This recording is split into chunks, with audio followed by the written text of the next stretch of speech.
വർഷങ്ങളായിട്ട് ഇന്ത്യയിൽ നിന്ന് പുറത്തേക്ക് വിദ്യാർത്ഥികൾ പഠിക്കാൻ പോകുന്നുണ്ട്. പക്ഷേ എന്നാൽ ഈ അടുത്ത കാലത്തായിട്ട് അത് കുറച്ച് അധികമായിട്ട് കാണുന്നുണ്ടോ എന്ന് സംശയമുണ്ട്. എന്തുകൊണ്ടായിരിക്കും അത് സംഭവിക്കുന്നത്? നമ്മുടെ നാട്ടിലെ വിദ്യാഭ്യാസ സമ്പ്രദായങ്ങൾ മെച്ചപ്പെടുകയാണെങ്കിൽ ഇതെന്ത് ഫാസിനേഷനാണ് വിദേശ വിദ്യാഭ്യാസത്തോടുള്ളത്?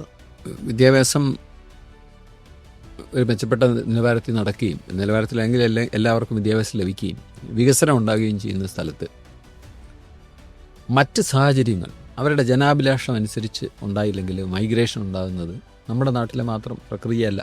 ഉദാഹരണത്തിന് ചൈനയിൽ നിന്നുണ്ട്. അത് അവിടുത്തെ രാഷ്ട്രീയ സ്വാതന്ത്ര്യവുമായിട്ട് ബന്ധപ്പെട്ടാണ് മൈഗ്രേഷൻ കൂടുതലും പ്രവർത്തിക്കുന്നത്. റുമേനിയ എന്ന് പറഞ്ഞ രാജ്യമുണ്ട്. 30% പേര് മൈഗ്രേറ്റ് ചെയ്ത് കഴിഞ്ഞു. 30%.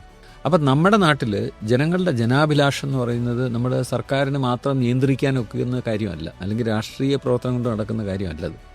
അത് തെറ്റായ ചില പ്രവണതകളിലൂടെയൊക്കെ വരാം.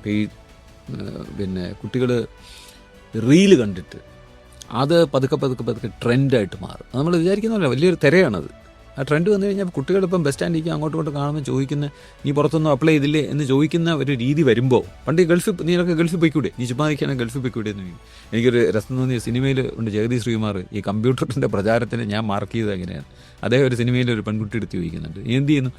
ഞാൻ 10ാം ക്ലാസ് പാസ്സായിട്ട് ചുമ്മാ നിൽക്കുക, നീ എന്താ കമ്പ്യൂട്ടർ പഠിക്കാൻ പോകത്തെന്ന് ചോദിക്കുന്നു. അപ്പോൾ ആ വരികൾ നമ്മുടെ മനസ്സിൽ പതിയും. ആർക്കും കമ്പ്യൂട്ടർ പഠിക്കാൻ പോകാം എന്നുള്ളൊരു സന്ദേശം സമൂഹത്തിന് അതിൽ കൂടെ വരികയാണ്. അതുപോലെ കുട്ടികൾ ഈ റീലിടുകയും, കാനഡയിൽ ചെന്നിട്ട് മഞ്ഞുമലയുടെ അടുത്തേക്ക് റീലിടുകയും അതിൻ്റെ താഴെ 10,000 പേര് ലൈക്ക് ചെയ്യുമ്പോഴത്തേക്കും അത് കാണുന്ന ഒരു കുട്ടി ഒരു പ്രത്യേക സന്ദേശം വളരെ ശക്തമായിട്ട് എടുക്കുകയാണ്. പിന്നെ നമുക്കൊന്നും പറഞ്ഞിട്ട് കാര്യമില്ല. പിന്നെ എനിക്ക് തോന്നിയിട്ടുണ്ട് നമുക്കൊരു കൊളോണിയൽ മൈൻഡ് സെറ്റ് അത് വളരെ ശക്തമാണ്. എനിക്കിതിനൊരു വളരെ ലളിതമായ പരിഹാരമുണ്ട്.